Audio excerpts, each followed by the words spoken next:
Meus amigos, minhas amigas, a paz seja conosco.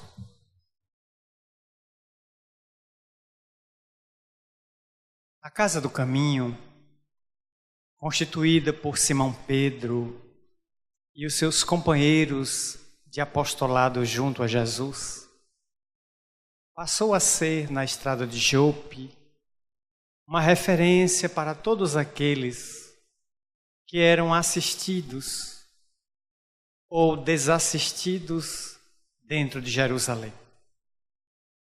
O Sinédrio da Cidade dos Profetas não mantinha qualquer tipo de assistência aos infelizes, aos Hams Haaretz Zitz, que eram tidos como aquela ralé, os pobres, os miseráveis. E aqueles que eram acometidos de lepra ou de qualquer enfermidade de natureza dermatológica eram imediatamente relegados ao vale do Armagedon. Essa expressão vem de um vale que margeava Jerusalém e depois foi consagrado como Lazareto, o vale da imundície, aquele local para onde desterravam-se as pessoas que já tinham morrido em vida, mesmo antes de morrerem. Aquela Casa do Caminho, que era modesta no tamanho, segundo anotações de Amélia Rodrigues, no seu livro Pelos Caminhos de Jesus, capítulo 19, dá-se conta de que tinha um grande salão, algumas dependências na lateral direita, onde moravam os apóstolos, e na lateral esquerda haviam quartos razoavelmente espaçosos, onde eram recolhidos o magote dos infelizes de acordo com a situação.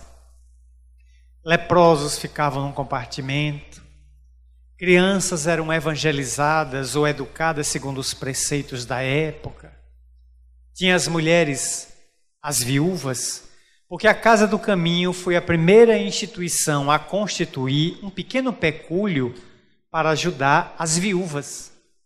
As mulheres cujos maridos haviam morrido e caíam na indigência, na miséria, na pobreza total junto com os filhos. Comerciantes de Jerusalém, profundamente tocados pela atividade social que aquela casa desempenhava, forneciam periodicamente víveres. E algumas famílias nobres, abastadas da mesma cidade, davam moedas vez por outra para que Simão Pedro fosse ao mercado de Jerusalém ou em Jope, abastecesse de lentilhas, de frutos secos, desidratados e de peixes, os quais movimentavam em favor de aplacar a fome da multidão que acorria aquela casa. Naturalmente que haviam os perturbados, aquelas criaturas que eram vitimadas por situações perturbadoras, a perda da voz, os chamados endemoniados, os lunáticos, que recebiam os cuidados de João, de Tadeu, de Mateus, do próprio Pedro, e posteriormente se apresentaria um jovem profundamente inflamado pela mensagem de Jesus, de nome Gesiel. Aquele rapaz ardeu numa febre delirante durante 3 dias e 3 noites. E durante aquela febre que o acometeu, ele citou inúmeros trechos do Velho Testamento. Ele citou passagens do Eclesiastes, ele citou passagens de Salomão. No delírio da febre, ele falava dos salmos de Davi. E aquilo chamou a atenção de Pedro. Quando a sua robustez e mocidade venceu a febre maligna, que o jovem recuperou a lucidez, Pedro o tomou como pupilo. E para evitar que o seu nome, Gesiel, sofresse qualquer tipo de investigação por parte da polícia e daqueles que se tornavam os arapongas das autoridades sempre famélicas em descobrir criminosos e trucidar corações sensíveis, Pedro sugeriu que ele tornasse o nome dele diferente. Adotasse um nome romano, Estevão, e ele passaria a ser o apóstolo. As suas pregações eram suaves, e à medida que ele travou contato com a mensagem do Messias, de Jesus, nas anotações que já havia do apóstolo Levi, Mateus, Estevão se apaixonou por aquele rabi, que nascera numa manjedoura pobre em Belém de Judá e perecera 2 anos antes numa cruz entre ladrões no Gólgota, ofertando sua vida para que os homens e as mulheres tivessem liberdade espiritual. E o que não pudessem encontrar nas leiras do mundo, mais tarde encontrariam nas blandícias do reino dos céus. A paixão por Jesus incendiou a alma sensível de Estevão. E o filho de Jochebede de Jarete, cujo pai havia sido trucidado há alguns anos antes em Corinto, cuja irmã posteriormente morreria de tuberculose jovem, com menos de 22 anos de idade. Eis que Estevão passa a falar de Jesus com a beleza incomum. E as curas começam a se dar quando das suas mãos, profundamente magnetizadas pelo bem, ele passa a tocar em feridas, nas gargantas secas, nos olhos apagados, devolvendo a possibilidade do indivíduo continuar na terra com ampla faculdade de ver, de ouvir e de falar. Emmanuel traduz um desses episódios em Paulo e Estevão, quando o doutor da lei Saulo de Tarso, célebre discípulo de Gamaliel, visita aquela casa por ouvir falar da fama daquele jovem apóstolo, Estevão. E diante de uma pugna que Estevão se recusa a travar, pugna filosófica e teológica que será travada dentro do Sinédrio de Jerusalém, eis que o doutor da lei, confundido nos seus raciocínios e arrasado pelos argumentos lógicos e sensíveis de Estevão, o desafia diante de uma menina muda, que a mãe havia trazido ali em busca de socorro. E Estevão coloca a mão sobre a cabeça da menina desfalecida e diz a ela que em nome de Jesus ela volte a falar. E a menina grita: mamãe, mamãe, eu falo. Ao que Saulo de Tarso fica impressionado, porque todos confirmam que a menina era muda.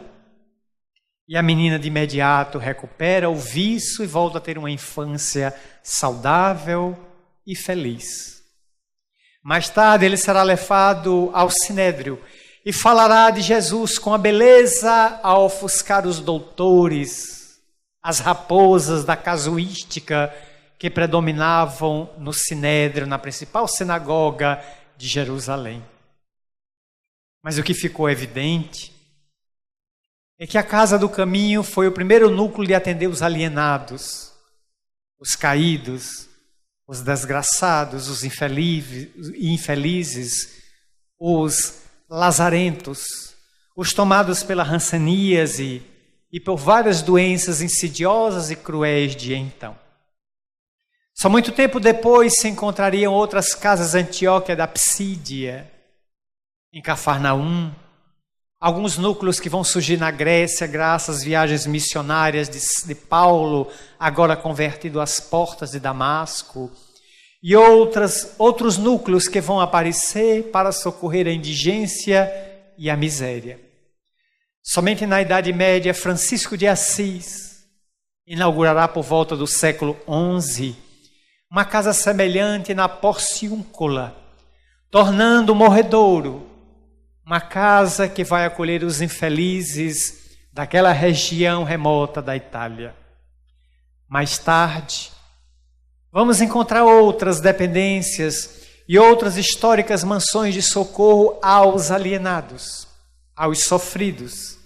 mas vamos encontrar também as masmorras medievais, como em Londres, como na França, na Bastilha, que o jovem Philippe Pinel libertaria em 1793.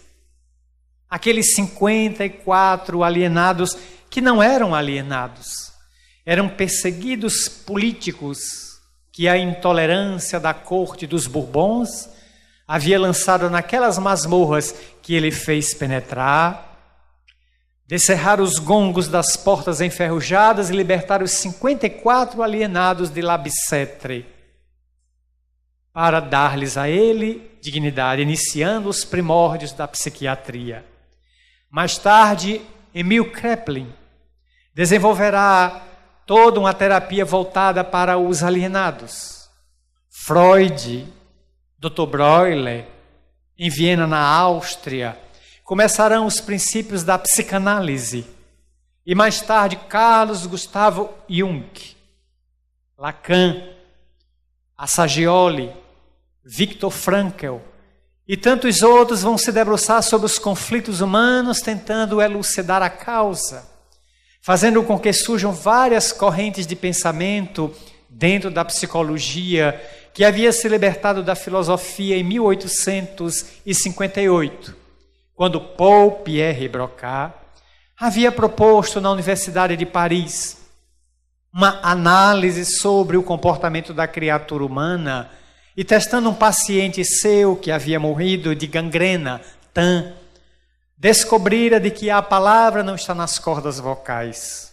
A palavra está ou é produzida na terceira circunvolução frontal esquerda, dos lobos frontais. Nascia ali a psicologia, que se emancipava da filosofia ancestral para ganhar vida própria e depois se desdobraria em várias outras ramas, como o behaviorismo, a Gestalt, a psicologia analítica, a psicanálise, a psiquiatria, e modernamente vivemos na era da psicologia transpessoal, cujo principal expoente é Carlos Gustav Jung, suíço de Zurique.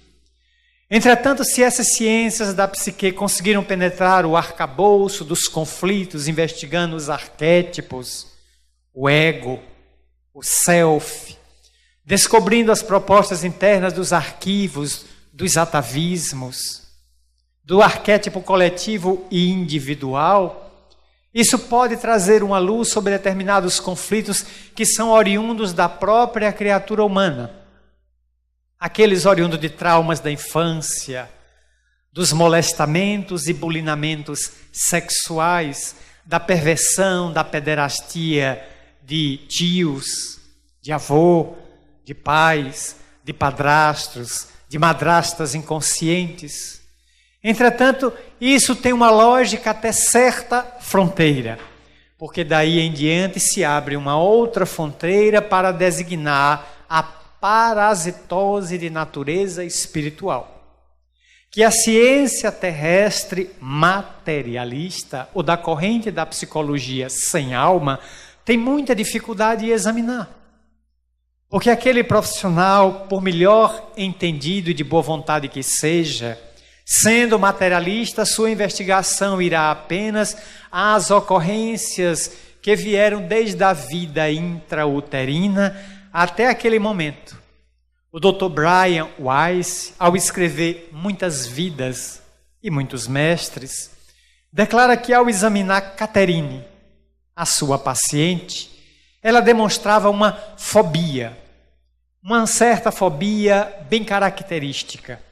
E ele então admitiu que todas as possibilidades que a psicologia fornece ele usaria, mas Catherine não deu resultados promissores de voltar ao equilíbrio, de recuperar a homeostasia. Então ele aventou a possibilidade de uma regressão de memória. E submetendo aquela paciente, Catherine, a uma regressão de memória, ele pôde examinar 86 reencarnações de Catherine. Ele voltou a 86 possibilidades palingenésicas. em que ela remontou até o Velho Egito, quando foi uma serva assassinada no reinado de um faraó muito importante, até chegar àquele ponto em que era uma americana conflitada. E pela terapia da TVP, Terapia de Vivências Passadas, o Dr. Brian Weiss reuniu material para escrever o seu célebre livro que abalou a opinião pública norte-americana, Muitas Vidas e Muitos Mestres, e ao mesmo tempo sedimentou em um cientista não espírita a certeza de que a reencarnação existe. Assim procedeu o Dr. Edith Fiore, a notável psiquiatra nova-iorquina, metodista de religião, portanto protestante, fundamentalista da Bíblia. Ela usava todas as terapias no seu consultório para tratar os conflitos dos seus pacientes. Alguns respondiam bem, outros não respondiam. Então ela ouviu falar de um congresso em que se analisava a TVP. E mesmo contrariando a sua fé religiosa, porque era uma cientista nobre e sincera, ela foi ao congresso, tomou um curso de TVP e passou a ter mais uma ferramenta como terapêutica para trabalhar seus pacientes. E à medida que foi fazendo terapia de vivências regressivas, ela descobriu a reencarnação. Nova-iorquinos que nunca haviam saído de Nova York passaram a falar francês, alemão, russo. Ela anotou os dados que a pessoa dizia sob hipnose. E mais tarde ela em pessoa viajou para a Europa. Foi examinar alguns desses lugares citados em transe e confirmou que o nova-iorquino, paciente seu, nunca estivera ali e que os dados ditos no seu consultório corroboravam aqueles dados colhidos em cemitérios, em colégios, com parentes anteriores. Pelo que ela, mesmo sendo protestante, a Edith Fiore é reencarnacionista. Porque ela disse no Brasil, quando houve um congresso a um especialista brasileiro, que foi vencida pelos fatos. Porque contra fatos não há argumentos. No século XX, devido à mediunidade exuberante do médium mineiro Chico Xavier, o espírito que se deu a denominar André Luiz passou a escrever um livro que hoje, este ano, está completando 70 anos. Nosso Lar. Em 50 capítulos extraordinários, o espírito faz uma espécie de narrativa de um diário pessoal, sua própria chegada ao além, sua passagem por zonas de sofrimento, onde ficou 9 anos, o socorro que um personagem de nome Clarencio, um ministro de uma cidade no além, lhe presta em nome de sua mãe, o acolhimento na cidade, na condição de doente. E depois que ele se recupera, ele pede trabalho. E o próprio ministro pergunta a ele, mas o que é que você sabe fazer? Bom, eu sou fisiologista. E o ministro completa, de corpos físicos. Mas aqui todos somos desencarnados. Aqui não temos mais corpos físicos com glândulas que você pudesse então ministrar a cura a um baço doente, a um pâncreas, a um fígado, a um rim. Tudo isso ficou no cemitério para as bactérias devorarem. O que é que você entende de perispírito? Peres o quê? Ele não sabia nem o que era perispírito. Não tinha noção nenhuma de corpo espiritual. Então o ministro pede que ele comece com uma atividade simples. Pegue uma vassoura e vá varrer vômito com emanações cadavéricas que os espíritos doentes vomitavam no subsolo do Hospital da Regeneração. E ali ele é um funcionário que anda de vassoura, roldão e talvez uma balde de água, limpando as excrescências que os doentes vão deixando pelo chão. Talvez com quem o visse o conhecesse. Ué, mas aquele é o famoso doutor André Luiz, que eu conheci no Rio de Janeiro, que pontificava, era um médico excelente. Eu fui paciente dele e está aqui com uma vassoura na mão. Foi por onde André Luiz se reencontrou a si mesmo. Mais tarde, ele então será admitido como cidadão de nosso lar. Volta à terra, visita sua casa e dá-se conta de que sua viúva, Zélia, está casada em segundas núpcias. E ele tem muito ódio, ele tem muito despeito, ele tem muita inveja, ele tem muito apego de Ernesto, o novo companheiro de Zélia, a viúva ainda jovem, que com 3 filhos não aguentou a viuvez e uniu-se num segundo matrimônio. Mas a compreensão dele agora não era ver o usurpador, mas ver que Zélia tinha todo o direito de reconstruir a própria felicidade. Ele era morto. Então agora ele vai reunir material para narrar uma série de 16 livros, que vai desde Nosso Lar, primeiro, 1944, até o livro E a Vida Continua. Em 16 livros, numa série que a Federação Espírita Brasileira publica até os nossos dias, só Nosso Lar já vendeu mais de 2 milhões de exemplares. O filme arrastou 20 milhões de pessoas às telas. Foi o filme mais caro. Seus efeitos especiais foram produzidos nos Estados Unidos, no próprio laboratório cinematográfico de George Lucas, o mago da série Guerra nas Estrelas, que colocou ali os efeitos especiais mais avançados que a cinematografia poderia conceber, para nos dar a dimensão de uma cidade de 6 pontas, à semelhança de uma estrela de Davi, onde em cada uma delas estão um ministério, 4 vinculados à terra e 2 vinculados ao plano superior. Logo depois ele escreveria Os Mensageiros, depois Missionários da Luz, depois Obreiros da Vida Eterna, Libertação. E no 8º livro, na década de 50, 40, 50, ele vai intitular Entre a Terra e o Céu. E é exatamente em companhia do ministro Clarencio, seu benfeitor e tutor, na cidade de Nosso Lar, que André Luiz vai narrar um caso que se dá de perseguição espiritual. Visitando uma residência de um bairro periférico do Rio de Janeiro, Clarencio leva André Luiz para apreciar talvez uma situação que escape ao nosso olhar. Numa residência mora um homem, Amaro. Amaro é ferroviário, trabalha numa ferrovia. Pela época, imagino que fosse a leste brasileira. É casado em segundas núpcias com uma mulher muito bonita, um pouco mais jovem, Zumira. Ele ficou viúvo da primeira esposa, Odila. Já temos o triângulo amoroso. Ele teve 2 filhos com a primeira companheira, Evelina, a adolescente já com 15 anos, e Júlio.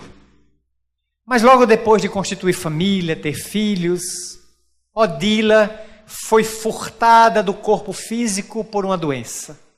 Morreu e foi para o mundo espiritual, deixando Amaro com 2 filhos pequenos, uma filha mais velha, um filho mais novo. E aquele vazio dentro de casa é natural que o homem buscou uma outra companhia e achou nos olhos e no coração de Zumira a correspondente consorte para reconstituir a felicidade conjugal. Casou-se novamente, constituiu família. Mas Zumira, a segunda esposa, começou a notar de que Amaro tinha profunda ligação com o filho. Os 2 eram inseparáveis, porque Julinho e Amaro, pai e filho, eram apegados, brincavam à noite. O pai contava as aventuras na estação, brincava de trem, levava o menino a ver livros sobre a vida ferroviária e o menino se encantava. Qualquer passeio na praia, pai e filho eram apegados, carne e unha.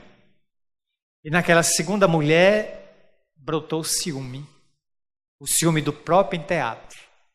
Ele dá muita atenção a esse filho, mata e morre por ele. E eu, o que é que me sobra?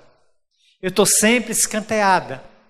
e começou a nutrir mágoa, ódio contra o menino. E desejou, num certo ponto da sua crise íntima, que só ela sabia ter, que o menino morresse. E aguardou uma situação. Num domingo, toda a família foi para a praia. Evelina, Amaro, Zumira e o pequeno Júlio.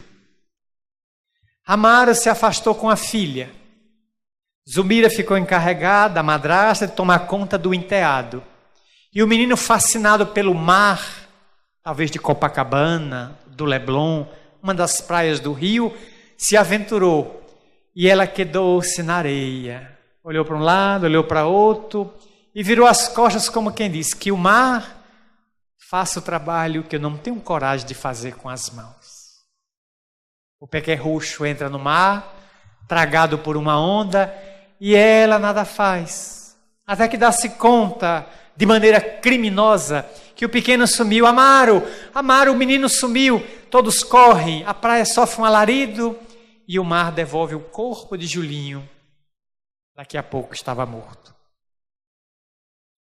Amaro olha para Zumira e diz: tu és responsável.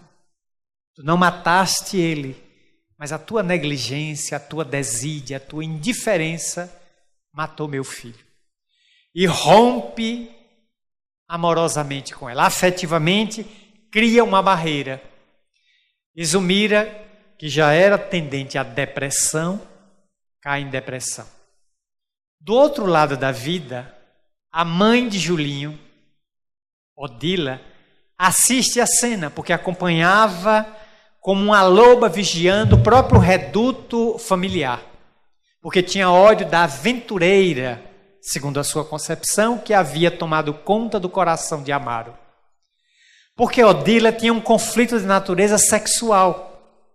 Era extremamente apegada a Amaro pelas sensações libidinosas que ele lhe deu durante o casamento. Desprovida do corpo e agora desencarnada, não tolerou a usurpadora, como tratava Zumira. E ao ver que Zumira havia patrocinado pela indiferença, pela inércia, a morte de Julinho, tomou mais ódio ainda àquela usurpadora. Agora não é só aquela que me roubou o marido, é a que me matou o filho. E passa a perseguir. Como Zumira caiu em depressão, porque a consciência de culpa é o grande terror de todos nós. Primeiro, porque somos uma sociedade consumida pela consciência de culpa que vem do atavismo do drama de Adão e Eva. Nos passaram teologicamente esta culpa, ela é ancestral. O primeiro casal surge na terra, vive muito bem na pureza, na simplicidade, até que surge uma serpente, a personificação do mal, da curiosidade, de Satanás, se infiltra no paraíso, no Éden, e aquela serpente era bilingue, porque ela silvava, que é a linguagem dos répteis, e ela falava a linguagem dos humanos. Presumo que a serpente fez um curso no Sissi Ei. E a serpente encostou e disse: é vinha, querida. Pois não, amiga. Tu já experimentaste aquela árvore, o fruto daquela árvore que Deus plantou na entrada do paraíso? Não posso. Deus proibiu. Tu é boba, mulher. Aquele fruto é ótimo. É uma delícia. Mas Deus não quer. Ele não quer para que você não seja igual a Ele. Mas aquela fruta é ótima. Eu nunca conheci em toda a minha vida uma serpente herbívora. Porque toda serpente é carnívora. Aquela era muito gorda e havia feito um planejamento nos vigilantes do peso. Era uma serpente fazendo dieta, só comia coisas light. Por isso sabia o gosto da maçã. Eva tanto ouviu que cedeu ao apelo. Comeu a fruta e despertou. E preparou uma salada que tinha maçã verde e maçã madura. E aguardou o idiota do marido que estava chegando da rua e empurrou-lhe salada de 2 frutas. Adão, que era um abestalhado, não conferiu de que eram as frutas e comeu e abriu também a cabeça. Quando deram conta-se, notaram que estavam nus. Nós estamos nus, esconderam suas vergonhas. E aí se cobriram com folha de parreira, com lingerie, compraram qualquer coisa ali nas lojas americanas, na Paraíba, qualquer coisa se cobriram e descobriram que eles tinham pudor, pudicícia, tinham valores, como se maçã pudesse despertar. Eu já comi uma caixa e continuo tão tapado quanto era antes. Mas eles abriram a cabeça. Aberta a cabeça, passaram a saber o que era o bem, o mal, o certo, o errado. Faculdade que Deus não lhes deu, porque queria os simples e ignorantes, vivendo no paraíso.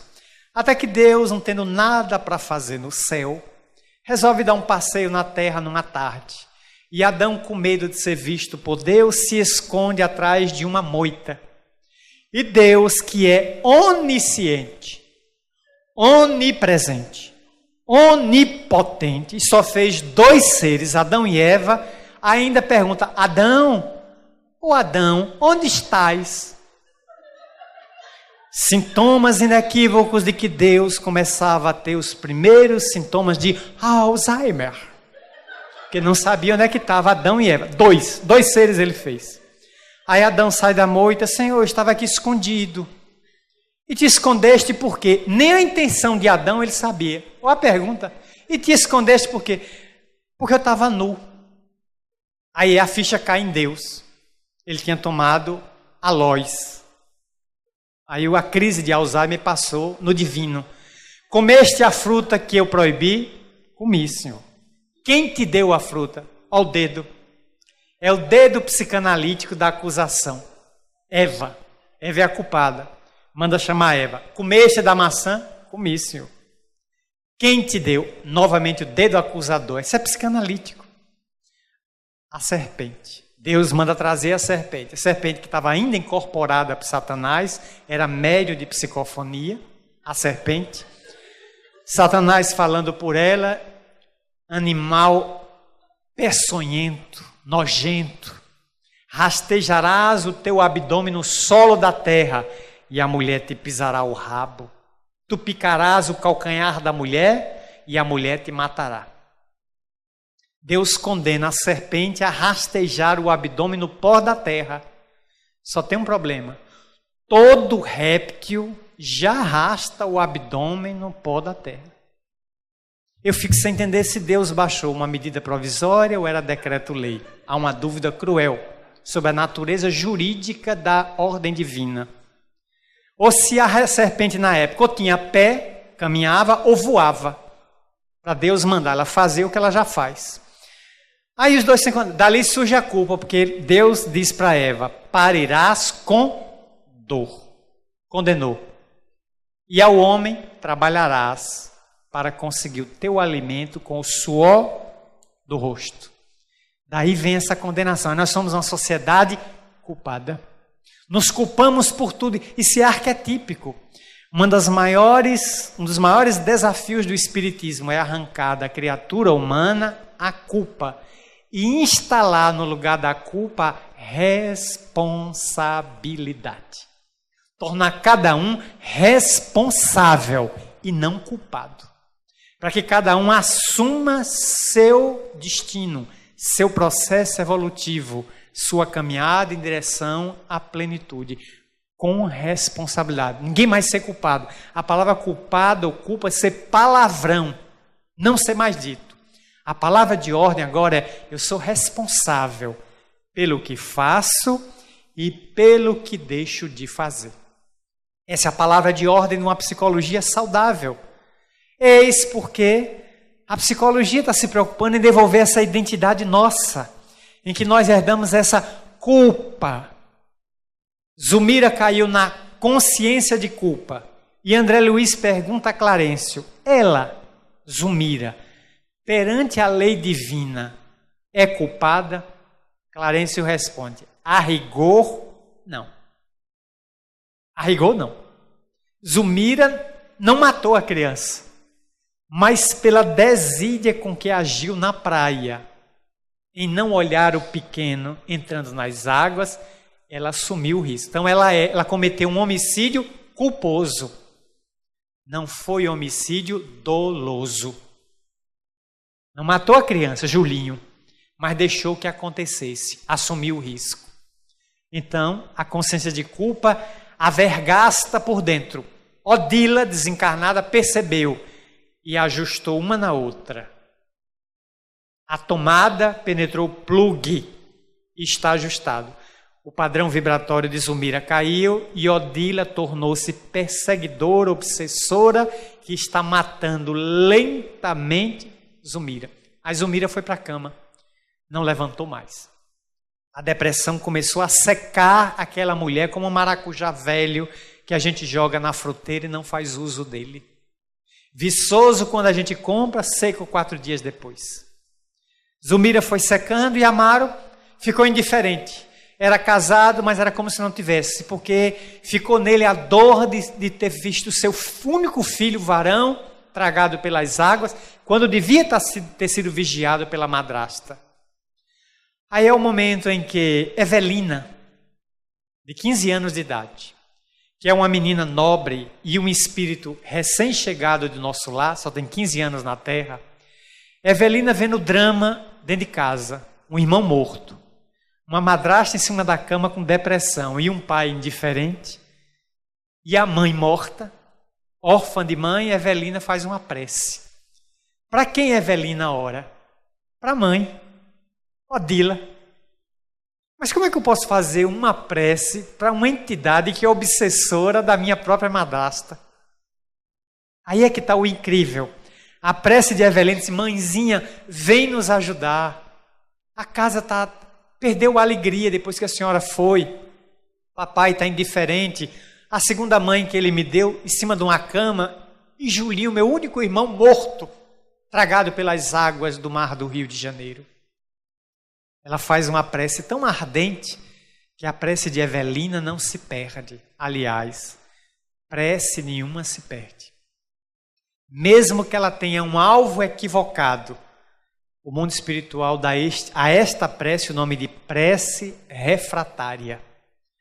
Ela vai num alvo que é o equivocado, mas ela é desviada para alguém atender. A prece de Evelina foi escutada no além, anotada e foi para o ministro. E Clarence, ao ver a prece, disse: a menina tem crédito, tem mérito de ser atendida. Pegou André Luiz e vamos viver uma grande experiência. E dessa experiência nasceu o livro Entre a Terra e o Céu. Eles descem àquela casa e primeiro tomam pé da situação. Clarence já sabia de tudo, mas André Luiz é o narrador do livro, ele vai tomando pé. E esses são os fatos que nós narramos. Para André Luiz, que é pragmático, vamos curar Zulmira? Vamos. Vamos tirar Zulmira à força. Aplica um passe de prostração, desmaia Zulmira e tira ela. Parece fácil, mas não é tão fácil assim. Muitas casas espíritas têm essa ideia de que aplicando um passe a obsessão acaba. É obsessão de 400 anos. Eu muitas vezes fui um carrasco da Inconfidência Mineira, da Inquisição Espanhola, fui um assassino nas cruzadas e agora sofro uma obsessão que se arrasta por 600, 700 anos. E com um passe, você pretende me curar de uma obsessão de 500 anos? Como diria Robin na Batcaverna, santa ingenuidade, Batman. Como tem gente ingênua? Porque quem está em desespero acredita em tudo. Mas a ingenuidade maior é de quem aplica. O caso é muito mais complexo do que se possa imaginar. Portanto, exige muito mais recurso. Clarencio olha para André Luiz, não é tão fácil assim não, André. Não é tirar a Odila daqui. Porque as duas já estão numa simbiose obsessiva tão profunda que Odila está nutrindo Zulmira e Zulmira nutre Odila. Há um vai e vem de forças psíquicas entre obsessor, obsessora e obsidiada. Se eu separar a que está no mundo espiritual, Odila, Zulmira morre. Zulmira desencarna. Porque ela precisa da força da outra. As duas já estão em conúbio. não pode ser pela violência. Nós temos que aplicar aqui a terapia do amor. E o capítulo que me emocionou foi o capítulo 23 do livro Entre a Terra e o Céu. O ministro Clarencio, que é ministro, olha o poder mediúnico, psíquico desse homem. Ele prefere buscar uma personagem que chama Clara. Clara é uma mulher desencarnada que atua numa certa colônia, mas ela tem uma capacidade que nem o ministro Clarencio tem. Irmã Clara já atingiu o equilíbrio total dos seus centros de força, que são 7. Coronário, frontal, laringeu, cardíaco, abdominal, gástrico e genésico. 7. Ela já atingiu o equilíbrio total desses chakras, desses centros de força. E ela conhece como poucos a força do amor onde o ódio penetrou. Clarencio traz Clara até a residência de Amaro e de Zumira e propõe a ela uma terapia pelo amor. Então o que é que acontece?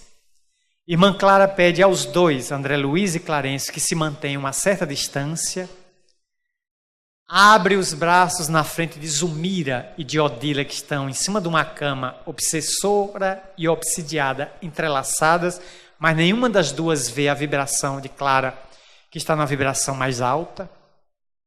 Ela abre os braços e entra em estado de prece. E aquela prece, a irmã Clara, vai tornando ela uma estrela rediviva. O perispírito dela vai se iluminando, se iluminando. E André Luiz vai descrevendo as cores: prata, dourado, branco, azul, rosa, violeta. E ao final da prece íntima, a irmã Clara está da cor de um arco-íris, como se um arco-íris vivo estivesse ali naquela sala. Toda uma claridade espiritual inunda o ambiente. Somente as duas que não enxergam, apesar de uma estar desencarnada. Até que a irmã Clara, profundamente iluminada, se aproxima de Odila, a desencarnada, a primeira esposa de Amaro. Toca-lhe as têmporas. Odila aumenta o padrão vibratório ao influxo de irmã Clara e a vê. E toma a irmã Clara como sendo Maria de Nazaré. Cai de joelhos. Santa Mãe de Deus, como se vê, hábito bem católico. Santa Mãe de Deus, eu enlouqueço, vieste me socorrer. E irmã Clara só pergunta: Odila, minha irmã, que fazes? Eu me vingo da usurpadora que me invadiu a casa e me roubou o marido. E pode haver ponto, Odila, de contato entre o ódio, a vingança e o amor? Onde é que se encontra esse ponto, minha filha? Mas ela roubou o marido. Ela roubou seu marido ou foi ele que a desposou? Aí vai derrubando com argumentos de amor, ponto por ponto, do que Odila condicionava. Vai falando a ela com tanta ternura, pedindo a ela que veja: esta mulher entrou em sua casa, Odila. Foi sua casa, porque você está desencarnada. Seu corpo jaz no cemitério. Amaro, seu ex-marido, ficou viúvo com 2 filhos, ainda moço. Era justo que ele refizesse a vida. Ele tinha esse direito, porque se fosse o inverso, você também iria refazer a própria vida conjugal, afetiva. Essa mulher não entrou porque ela usurpou. Foi Amaro que a conquistou e a trouxe como segunda esposa. E ela é uma boa mãe para Evelina. Mas ela matou meu filho. Você tem prova disso, Odila? A Odila se cala. Você conhece a história de Julinho? Ela não sabia de nada. Ela nem teve contato com Julinho no além. É isso que impressiona no livro. Porque talvez muita gente imagine assim: Julinho morreu, foi para os braços da mãe no além. Não foi, não. Julinho foi recolhido no lar de Blandina. Um lar coordenado por Blandina, que é um pseudônimo de Meimei. É o espírito Meimei, com o nome de Blandina ali no livro. Portanto, a benfeitora Blandina toma conta de Julinho, que é o menino doente, porque foi suicida na Guerra do Paraguai ao ingerir veneno. E estava previsto a sua desencarnação prematura. Há toda uma história que Odila desconhecia. O que a irmã Clara vem pedir a ela, disse: liberte essa irmã, porque você a está drenando, você a está vampirizando por paixão. Isso não é amor amaro, isso é paixão, isso é libido. Odila reconhece, desmaia nas mãos de irmã Clara, que entrega Odila desmaiada a Clarencio.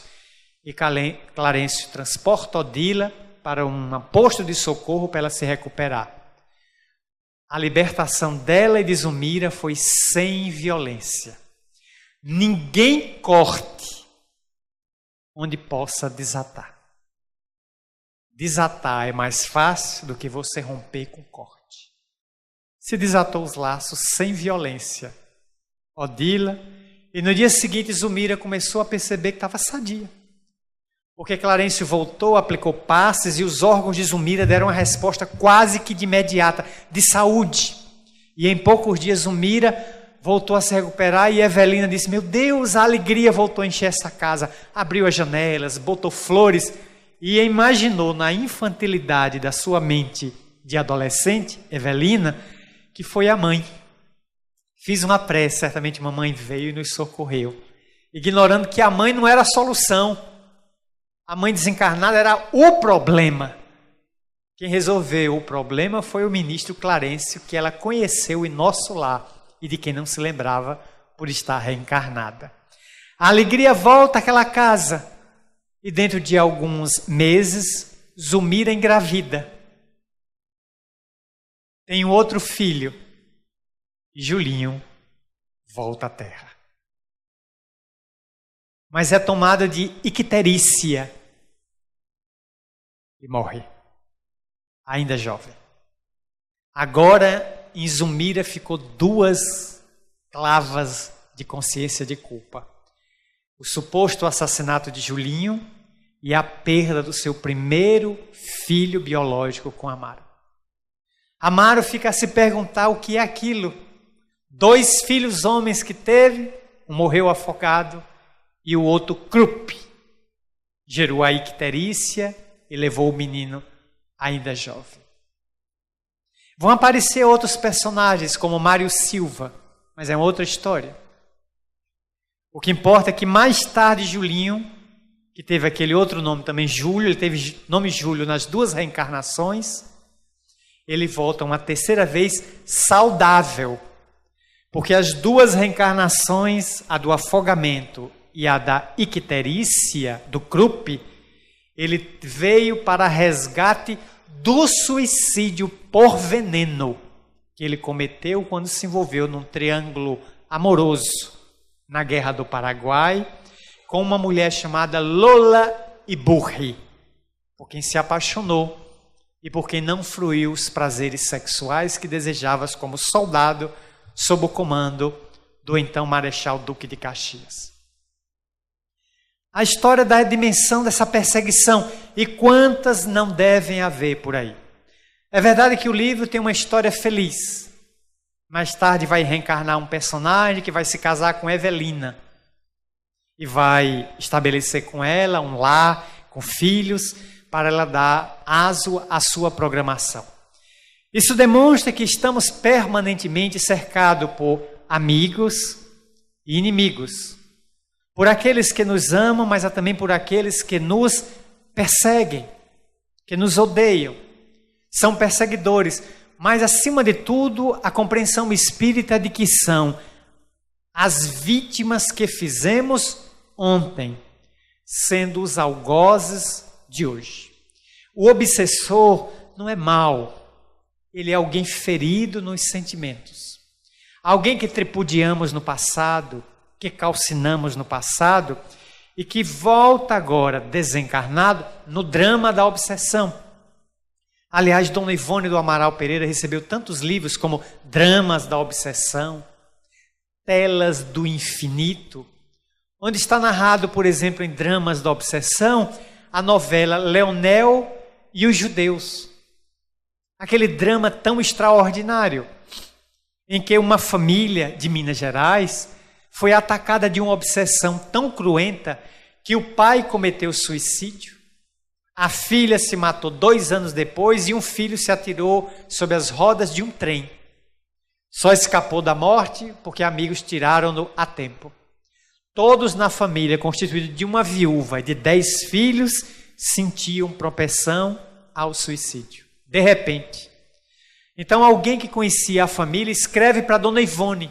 Ivone, tu que és espírita, faz alguma coisa pela família de Leonel.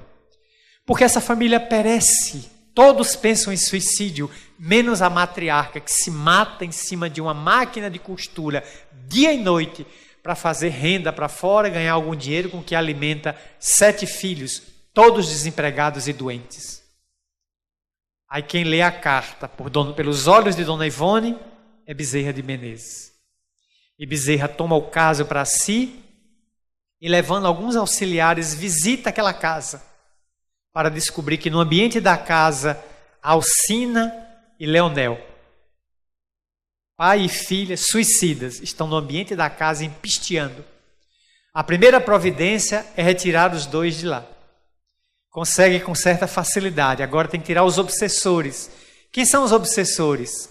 É um velho rabino judeu e 4 filhos adultos. 4 filhos crianças, melhor dizendo. Tem até adolescentes. E Dona Ivone diz numa nota de rodapé do livro que durante a recepção do livro ela teve permissão de Bezerra de Menezes de ver a família dos obsessores, pai e 4 filhos. E a figura que mais impressionou ela foi o menino Rubem, sem o S no fim. Rubem. Era um menino que aparentava 14 anos de idade, desencarnado. Ele tinha as mesmas roupas que usava em Portugal, Lisboa, quando foi vítima da Inquisição, do Santo Ofício. Ele estava com a mesma roupa no perispírito há somente 400 anos. Ele plasmou a mesma roupa. E Dona Ivone disse que via o menino soprando as unhas.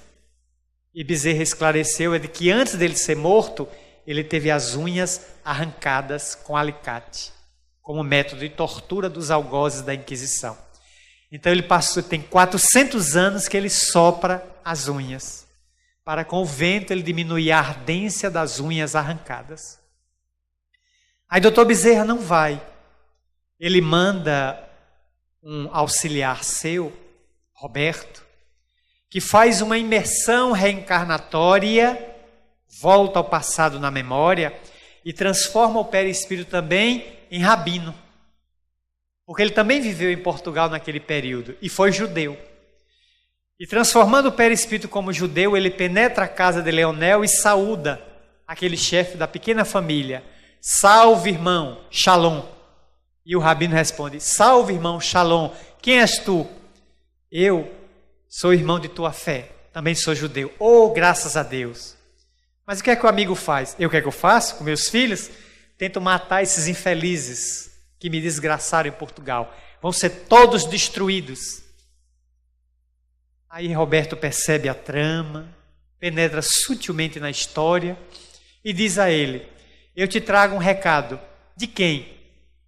De uma mulher que ama muito a todos vocês. Aí Rubem, de 14 anos, encosta, é a minha prometida, Esther. É, Rubem, Esther. Aquela mocinha que ia ser a esposa de Rubem em Portugal.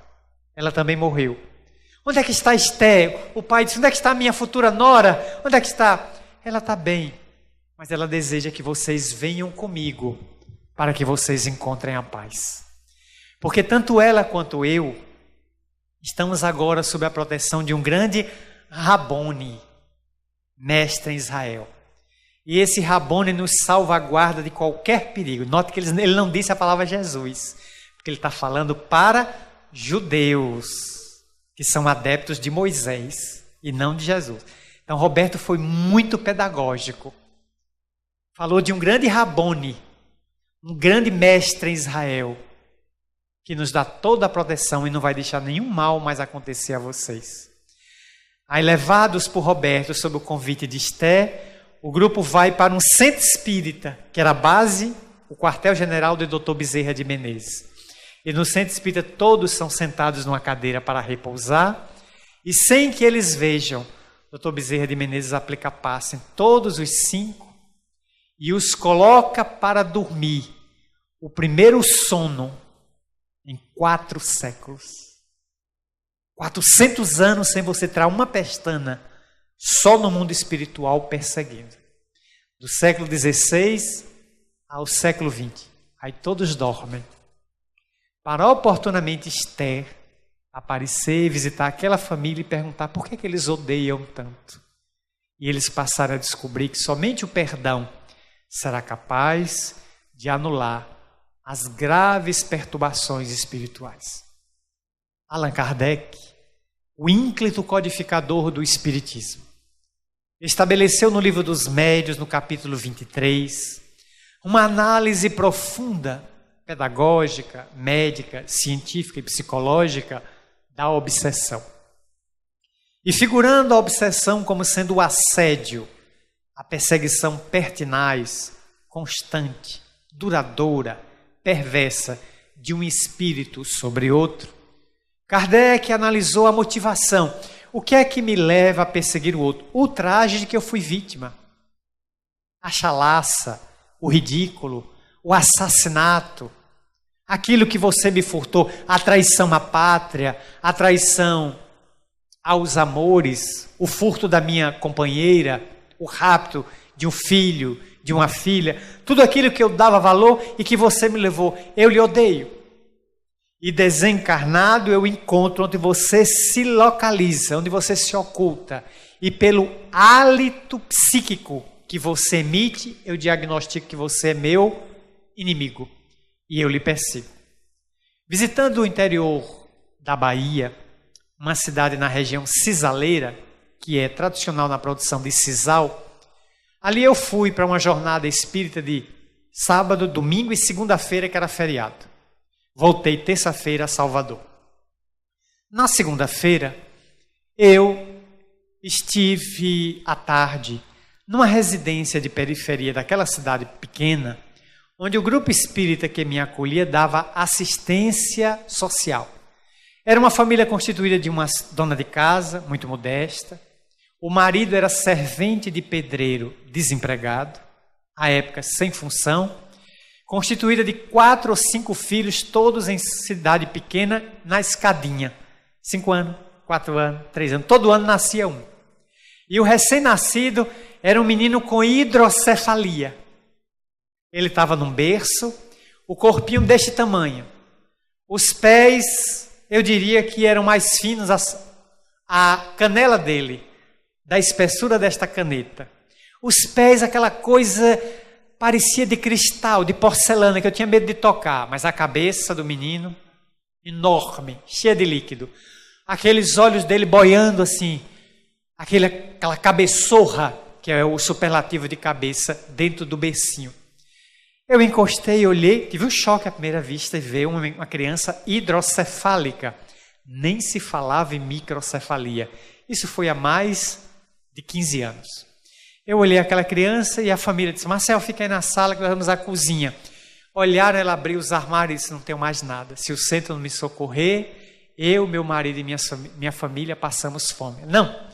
Abriram lá o carro, foi 2 pacotes de cesta básica e preencheram com tudo que ela precisava, pelo menos por 15 dias. E eu fiquei na sala olhando o pequeno. Meu Deus, quem é você? O que é que você veio fazer neste corpo? Por que é que você está encarcerado neste cárcere corporal deficiente, que não tem cura? Olhei e orei. Quando o pessoal saiu da cozinha, eu saí do êxtase em que eu estava, ou do estado de oração. Nos despedimos da senhora e fomos todos. Eu fui para o hotel. E aquela cena não me saiu da cabeça. À noite era reunião mediúnica. E na mediúnica eu fui convidado a participar. Mas disse ao presidente do centro: não vou me apassivar, ou seja, não vou dar comunicação. Não, nós queremos que você assista à reunião mediúnica e você não tenha qualquer participação como médium. Tá certo. Eu, então, não me apassivei. Assisti à reunião e quando foi umas 8h30, 8h40 da noite, eu vi que os espíritos se aproximaram de mim e a benfeitora, cujo retrato eu apresentei aqui, Marta, me rasgou assim um quadro à vista e eu vi a cena do berço, do carrinho onde estava a criança. E ao ver a criança, eu fui vendo como se fosse uma câmera que tivesse sido acelerada. Eu vi a câmera rodando rápido. O carrinho de bebê foi crescendo, virou um beliche. O beliche cresceu, virou uma cama. E na cama, deitado, eu fui vendo o menino que virou um adolescente. O adolescente virou um moço, o moço virou um adulto. E a cena parou. Alguém deu stop, pause. E eu vi uma cama e nela deitado um homem aparentando 40, 42 anos de idade, por inteiro, deitado como se estivesse a dormir, vestido com um rigoroso e limpo, impecável uniforme militar, onde havia algumas condecorações aqui no peito, e aqui na lateral eu pude ver, de maneira clara, o símbolo da suástica, o símbolo nazista. Quando eu vi o símbolo da cruz cruzada nas pontas, aí eu tomei um choque. E Marta me disse: ele é um oficial da Gestapo. Quando houve a invasão dos guetos miseráveis de Varsóvia, na Polônia, ele chegou num carro, e eu vou te mostrar a cena. E eu fui vendo uma noite escura de Varsóvia. Um homem desce vestido de roupa negra, um cap. Pelas insígnias é de capitão para major. Ele desce, se dirige a uma casa e com o pé ele arromba a porta e entra. Uma família de judeus é surpreendida no jantar à luz de velas. Todos recuam, as crianças estão apavoradas. Se refugiam no canto. Ele puxa a arma reluzente, dá um tiro na cabeça, bem na testa do dono da casa. Mata a mãe, vai matando criança por criança. Ceifa a vida e diz aos subordinados: vasculhem, judeu tem dinheiro. Peguem todo o dinheiro, vasculhem tudo, levem tudo para o caminhão. E a soldadesca, como gafanhotos vorazes, caiu sobre a casa e levou todo o dinheiro, todas as joias, o ouro que aquele homem, comerciante judeu, tinha. Ele sai, sobe no caminhão e eu ainda ouvi o caminhão, as rodas, pelas ruas pedregosas de Varsóvia, e a cena se esfumou. Ela disse: agora é o resultado. Eu disse: meu Deus, e o que é que vai acontecer? Ele vai viver 6 meses. Daqui a 6 meses ele vai morrer, o pequeno. Ele não vai se aguentar no corpo, até porque na cidade já estão chegando grupos de judeus, sentindo o hálito psíquico dele. Eles ainda não descobriram o pequeno, porque ele está escondido numa forma física que o oculta. Mas ele exala um cheiro psíquico que as entidades perseguidoras... Ele está aqui. Está nesta cidade. O infeliz miserável que nos matou está aqui. E vão achá-lo. Mas avise os companheiros do centro que deem apoio à família, mas não digam o que eu vou lhe dizer. Dentro de no máximo 6 meses a criança morre. 4 meses depois a criança realmente morreu. Pelas falências do órgão e pelas complicações da hidrocefalia. E voltou além. E eu perguntei a Marta: como é que vai ficar a criança? E esse espírito? Nós vamos reemboscá-lo novamente em outra cidade da Bahia, na periferia, numa família pobre. Ele vai nascer com outro defeito. A gente tira do corpo, talvez com 1 ano, 2. Emboscaremos ele em outra. Talvez ele fique até a adolescência. Emboscaremos ele em outra. Talvez ele fique até a idade madura e consiga chegar até a idade adulta. Mas isso, meu filho, não significa que ele pode fugir e evadir-se indefinidamente do que deve. Quem deve, vai pagar. Mas é que a lei não é feita de dor, ela é feita de misericórdia. O que me evoca uma frase de Chico Xavier que é ontológica. Quando a lei de justiça chega na terra e nos encontra no serviço do bem em favor de alguém, a lei de misericórdia determina que ela seja sustada enquanto estivermos no bem. A lei de misericórdia tem prevalência sobre a lei de justiça. E quando eu estou no trabalho do bem, que uma vai agir, a outra diz, calma, minha irmã, deixa ele trabalhar. Se ele parar, o terreno é seu. Haja com justiça. Mas enquanto ele estiver no labor, vamos ver se ele consegue. Porque não apraz a Deus ver seus filhos resgatarem os equívocos pela dor. Se é possível resgatar pelo amor, ou pelo trabalho, ou pela renúncia, ou pela dedicação, depende de cada situação. Desfilam pelas páginas de Manuel Filomeno Batista de Miranda, esse notável escritor desencarnado, livros já em número de 13, onde ele enfatiza as perseguições individuais e coletivas, como citamos aqui à tarde, em Grilhões Partido, o drama de Esther. Em Trilhas da Libertação, o fracasso do médium de cura, de cirurgia espiritual, Davi, perseguido por algozes no além. Transição planetária, quantos ali equivocados. Tormentos da obsessão, o drama de Licínio, e de tantos personagens espíritas. Porque Tormentos da Obsessão, o livro, causou muito impacto no movimento espírita. Porque Miranda tirou 30 dias de seu tempo para visitar uma colônia espiritual administrada por Eurípedes Barçarnulfo sob os céus de Sacramento, no Triângulo Mineiro. E nessa colônia que está sobre aquela região, Eurípedes fez essa colônia, chamado Nova Esperança, nos anos 20 e 30. Ele desencarnou em 18.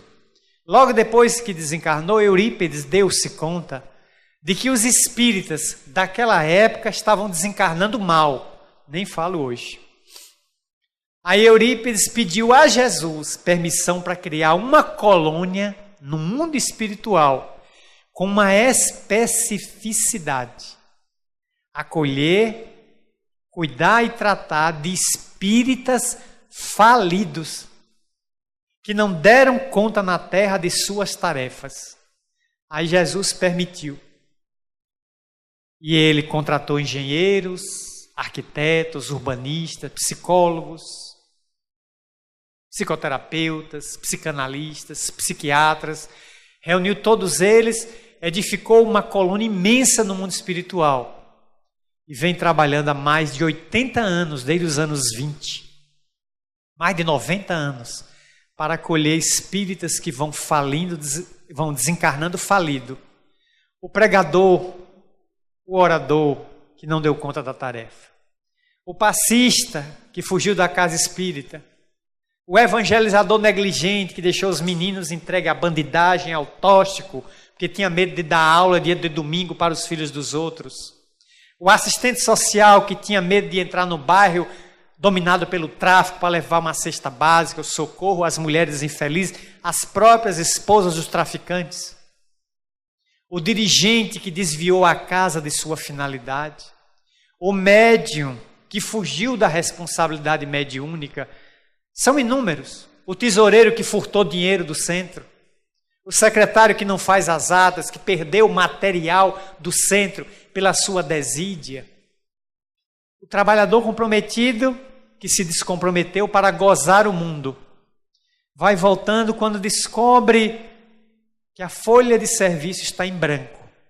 Folheia o próprio livro da vida e encontra o livro em branco. Tem muita pouca coisa registrada em seu favor, mas são as ações danosas. Aí, se alguns tiverem mérito, serão recolhidos por Eurípides nessa colônia. Pelo ritmo que vai, Eurípides deve estar fazendo um pavilhão por semana. Ritmo da beira. É tanta gente partindo com falências as mais variadas, que Eurípides recolhe para recuperar e dizer que ser espírita equivale hoje a ser o cristão do passado. Aquele cristão dos 3 primeiros séculos pós-Jesus, que não se conhece uma doutrina como essa sem pagar um alto preço. Porque lá o esclarecer não permite mais que o álibi da ignorância seja manipulado, articulado como argumento para dizer que não sabia. Porque o evangélico não sabe de nada, o católico ignora muita coisa, o judeu e o muçulmano estão voando, mergulhados no enorme fanatismo de grupo, sob manipulação de sua cabeça, lavagem cerebral. Mas nós temos ao nosso favor ciência, filosofia e religião, um tripé. A ciência me dá todo o acesso à tecnologia, e eu sei. A filosofia multiplica as perguntas, e eu indago. E a religião me ilumina, eu compreendo. Então isso me dá uma dimensão. Eu penetro o outro lado da vida e entendo a causa perturbadora que vem de lá para cá. Devo, porque tenho dívida com alguém. Tenho que resgatar. O obsessor é meu irmão ou minha irmã que eu feri no passado. Eu não lembro. Não lembro porque o corpo não deixa lembrar. Porque se eu lembrasse, nem eu suportaria. Se tivéssemos acesso a uma memória integral de tudo que fizemos nas 2 últimas reencarnações, nós enlouqueceríamos. A misericórdia de Deus é tão grande que nos manda um corpo físico. E esse corpo físico abafa, neutraliza, diminui o ardor dessas recordações. Qual é o pai que suportaria se lembrasse olhando para um filho e dizer: fui judeu e esse aqui foi carrasco nazista em Treblinka, em Sobirô, em Mauthausen, em Auschwitz, em Belzenberg. Eu ia odiar esse filho, detestar-lhe. A primeira oportunidade que tivesse, eu o mataria. Não, a misericórdia de Deus é tão grande que me dá um filho e eu olho para ele com ódio. A parte espiritual. O odeio, não sei de onde. Mas daqui a pouco esse menino faz um Pokémon, faz um bonequinho. Pai, fiz para o senhor. Filho, mas que coisa mimosa. Aquele ódio dentro de mim diminui, porque eu vejo, por que eu odeio esse pequeno? Esse menino me mima, esse menino faz pequenas brincadeiras, agila, faz coisas de papel e me traz de casa. Pai, o senhor me ensina a empinar pipa domingo? Pai, o senhor me leva ao estádio de futebol? Aí do ódio vou convivendo, aquele ódio vai se diluindo. Mais tarde aquele filho pode ser a salvação da lavoura. Quando a médium Zilda Gama, que nasceu em Juiz de Fora, Minas Gerais, ficou noiva, o noivo colocou um anel vistoso no dedo direito, anelar dela, e marcou o casamento. Ocasião em que uma irmã dela, viúva, com 8 filhos, morre num acidente. E deixa 8 crianças pequenas com idade abaixo de 11 anos. Todos os sobrinhos, sem pai e sem mãe, correm para a casa da tia. E olham para Zilda Gama e dizem: tia, a gente não tem ninguém. A gente só tem a senhora. Ela acolhe os 8 sobrinhos e bota na casa dela. E passa a criar. O noivo volta de uma viagem, entra na casa. Zilda, aqui agora é creche? Não, são os filhos da minha irmã que morreu. Sim, cadê o pai? Está morto também. Sim, mas não são seus filhos nem meu. Mas eu não posso legar os meninos ao abandono. Eles são filhos da minha irmã. Eles são meus sobrinhos. Zilda, ou eu, ou eles.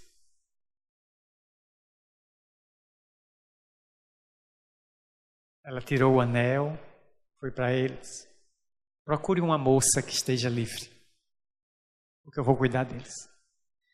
Fazer uma renúncia dessa numa moça sonhadora a gente não tem dimensão da dor interna, de ver a felicidade se diluir ali.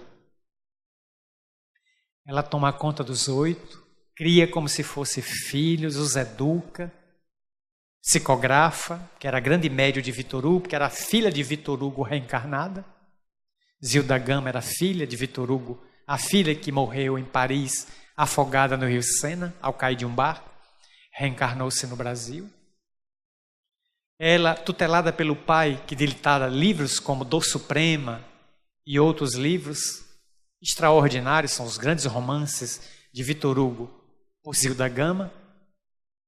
Ela então cuida, e 7 sobrinhos ganham o mundo, mas um fica ao lado dela como um filho, um cão de fidelidade ao lado dela. Se agarra àquela tia como a uma mãe e toma conta dela até 1968, quando ela desencarnou, depois de passar 2 anos em cima de uma cama com uma febre terrível que a devorava, com dores lancinantes, e o sobrinho ao lado. Fechou os olhos da tia em gratidão e a viu partir para o além. As dores, as dificuldades, os grandes testemunhos que cada um ministra.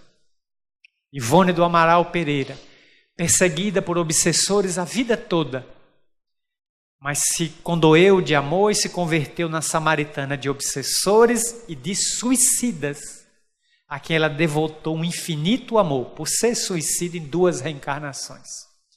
Foi resgatar na mediunidade e nos testemunhos. Também foi assediada por um marinheiro no Porto do Rio. E quando foi jantar com ele, Charles, seu guia e seu pai, lhe aparece na porta do restaurante. Ivone, você conhece a psicologia dos homens? Ela disse um pouco. Você sabe o que é que ele vai querer de sobremesa? Ela baixou a cabeça. Se você entrar, Ivone, jantar com ele, eu me vou. E você fica sozinha. Mas se você voltar com fome da porta do restaurante comigo, eu ficarei junto com você até o final. E pode ser que a dor, o sofrimento e a lágrima, Ivone, tornem você um pouco melhor. Ivone entrou no restaurante, cumprimentou o marinheiro e disse a ele, desculpe, eu tenho um compromisso. E antes que ele desse qualquer resposta, ela saiu. E foi viver a vida dela até março de 1984, quando morreu no dia 9 de março, no Hospital da Lagoa, no Rio de Janeiro, aos 84 anos de idade. E hoje, no mundo espiritual, Ivone está livre, porque resgatou o delito na mediunidade com Jesus. Não tenhamos receio. A mediunidade não é só feita de crises, de cruzes, de dificuldades. Há momentos que a gente vive que são insuperáveis. Nenhum libido, nenhum orgasmo sexual na Terra se compara a um instante de êxtase, de momento espiritual que se vive no contato com a mediunidade quando regida pela orientação kardeciana e sob a estrada luminosa do Evangelho de Jesus. Na última quinta-feira, vivendo as minhas crises existenciais, eu recebi em Salvador a visita de seu Liduíno, um dos personagens desta cidade. Esse senhor que eu conheci alguns anos atrás, quando me visitou aqui num hotel de Parnaíba. Ele foi me levar apoio para esta viagem.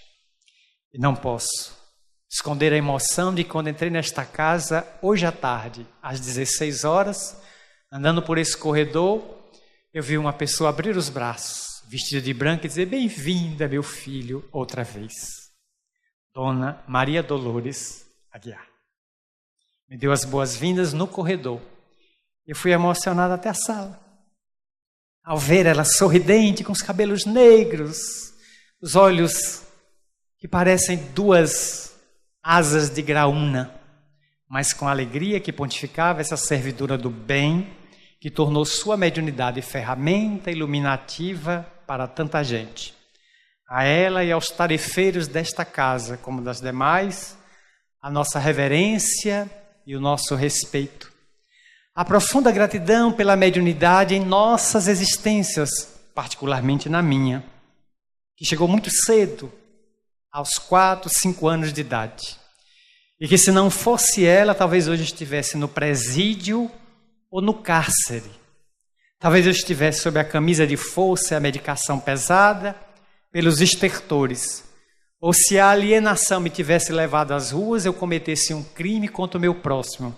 Mas a mediunidade e a benfeitora deram-me uma orientação no bem. Por isso o meu hino de gratidão, que traduzo na prece. Ao dizer a Jesus em transportes de júbilo, louvado sejas, Senhor. Na glória do lar celeste, pelos bens que nos trouxeste no Evangelho Redentor, na tarefa renovada, que o teu olhar nos consente. De espíritos reverentes, clamamos por teu amor. Pobres, miseráveis cegos que fugimos, desta luz que nos elevas, nossa oração rasga as trevas. Escuta-nos, Mestre, e vem. Retifica-nos o passo nessa estrada corrigida, sustentando-nos a vida na força do eterno bem. Dai-nos, Senhor, tuas bênçãos, que nos consola, que nos levanta, que a tua doutrina santa vibre pura, viva em nós. Faze, Senhor, que nós todos, na caminhada incessante, cada dia, cada instante, possamos ouvir-te a voz. Ampara-nos a esperança, socorre-nos a pobreza, liberta nossa alma presa do erro e da imperfeição. Mestre excelso da verdade, hoje e sempre em toda parte, ensina-nos a guardar-te no templo augusto e venerando do próprio coração. Muito obrigado.